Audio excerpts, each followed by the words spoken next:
देखिए transgenic animals क्या होते हैं? ऐसे एनिमल्स जिनके डीएनए में हमने कोई मैनिपुलेशन कर दिया है अकॉर्डिंग टू द रिक्वायरमेंट। तो उनके डीएनए में अगर चेंजेस किया आपने तो ऐसे एनिमल्स को क्या कहा जाता है? ट्रांसजेनिक एनिमल्स कहा जाता है।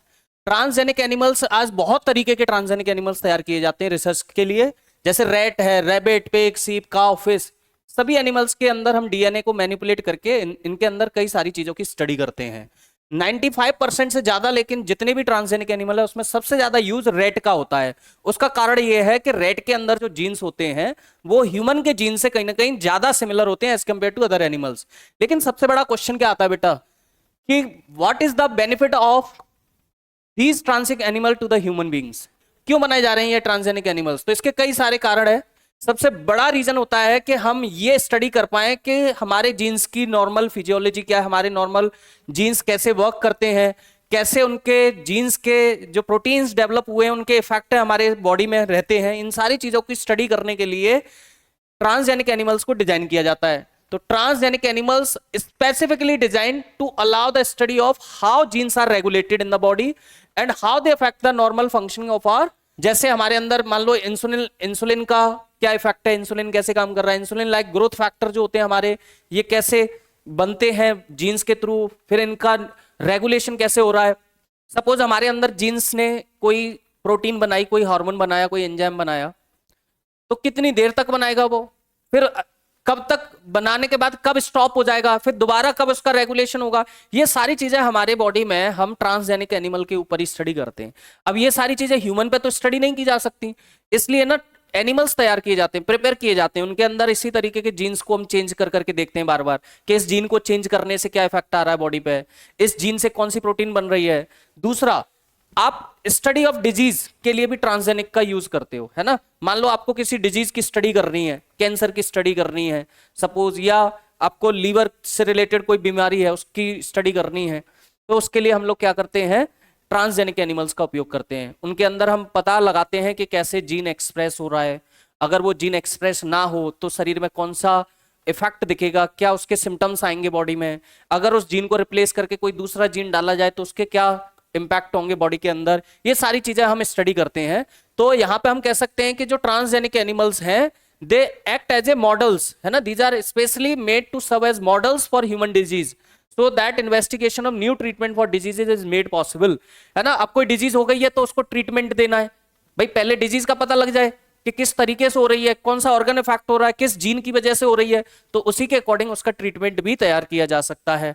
इसलिए भी ट्रांसजेनिक एनिमल्स को तैयार किया गया है, बनाया जाता है। देखिए कैंसर को लेकर स्टडी हो रही है, सिस्टिक फाइब्रोसिस है, रूमेटॉइड आर्थराइटिस है, अल्जाइमर है, ऐसी तमाम बीमारियों में जीन्स कैसे इनसे जुड़े हुए हैं, क्या कंट्रीब्यूशन है इन बीमारियों में जीन्स का, ये स्टडी करने के लिए हमने ट्रांसजेनिक एनिमल्स को प्रिपेयर किया है। एक होता है बेटा बायोलॉजिकल प्रोडक्ट्स।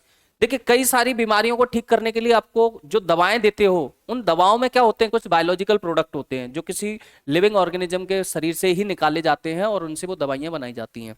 अब बात आती है कि ऐसे प्रोडक्ट्स को बनाने के लिए क्या ट्रांसजेनिक एनिमल का उपयोग किया जा सकता है? तो बड़ा ही सक्सेसफुली इस तरीके का एक एक्सपेरिमेंट किया गया और ये सफल हुआ कि ट्रांसजेनिक एनिमल से बायोलॉजिकल प्रोडक्ट्स बनाए जा सकते हैं, जो कि नॉर्मली अलग तरीके से अगर बनाए तो वो काफी एक्सपेंसिव हो जाते हैं। इसका एक एग्जाम्पल से समझते हैं। देखिए एक एग्जाम्पल है इसका, अल्फा एंटीट्रिप्सिन नाम की एक प्रोटीन है, और ये जो प्रोटीन है it is use to treat the emphysema disease, है ना। ये जानते हो आप, लंग से रिलेटेड डिजीज है जिसमें जो एल्वियोली है वो आपके कोलैप्स कर जाते हैं, है ना। तो इस प्रोटीन को बनाने वाला जीन हमने क्या किया, किसी ट्रांसजेनिक एनिमल में इंट्रोड्यूस किया और उससे ये प्रोडक्ट बनवाया, तो बन गया, और इससे हम इस बीमारी को ट्रीट करना शुरू कर दिए। फिनाइल कीटोन्यूरिया के लिए भी इसी तरीके के कुछ बायोलॉजिकल प्रोडक्ट बनाए गए, सिस्टिक फाइब्रोसिस के लिए। एक सबसे बेहतरीन एग्जाम्पल इसका 1997 में आया है बेटा। हमने ना ट्रांसजेनिक काव तैयार की, एक ट्रांसजेनिक काव, इस काव का नाम था रोजी। रोजी काव के अंदर हमने क्या किया, एक ऐसा जीन डाला जो कि अल्फा लेक्टा एल्ब्यूमिन नाम की प्रोटीन बनाता है, एक अल्फा लेक्टा एल्ब्यूमिन नाम की प्रोटीन बनाएगा। और ये जो प्रोटीन होगी जब मिल्क में ये प्रेजेंट होगी तो this milk is nutritionally more balance product than natural cow milk. जो न्यू बॉर्न बेबीज होते हैं उन न्यू बॉर्न बेबीज के लिए जो नॉर्मल नेचुरल काव मिल्क होता है वो ज्यादा न्यूट्रिशियस नहीं होता है, जबकि रोजी काव का मिल्क अब बहुत ज्यादा न्यूट्रिशियस है। तो ये एक एडवांटेज मिला कि हम ट्रांसजेनिक एनिमल से अपने न्यूट्रिशनल रिच यानी डिजायर्ड प्रोडक्ट हम उनसे प्रोड्यूस करवा सकते हैं। आप मिल्क को न्यूट्रिशनली रिच कर दिए हो अल्फा लेक्टा एल्ब्यूमिन नाम का जीन डाल के। तो ये है बायोलॉजिकल प्रोडक्ट बनाए जा सकते हैं ट्रांसजेनिक एनिमल से। एक है बेटा वैक्सीन सेफ्टी के लिए भी हम ट्रांसजेनिक एनिमल्स को प्रोड्यूस करते हैं। जैसे मान लो आपने कोई वैक्सीन तैयार की, पोलियो की वैक्सीन तैयार की, तो वैक्सीन को सीधे क्या इंसानों पर यूज करेंगे? नहीं, पहले हम क्या करेंगे, ट्रांसजेनिक माइस तैयार करेंगे, उसके ऊपर पोलियो की वैक्सीन टेस्ट करेंगे, या वैक्सीन लगा के फिर पोलियो का वायरस डालेंगे। ठीक है, अगर वो सेफ हुआ, सफल हुआ, तो फिर हम उसके बाद हम मंकी पे उसका उपयोग करते हैं। फिर मंकी भी ठीक रहा तब उसका ह्यूमन यूज के लिए उसका उपयोग किया जाता है।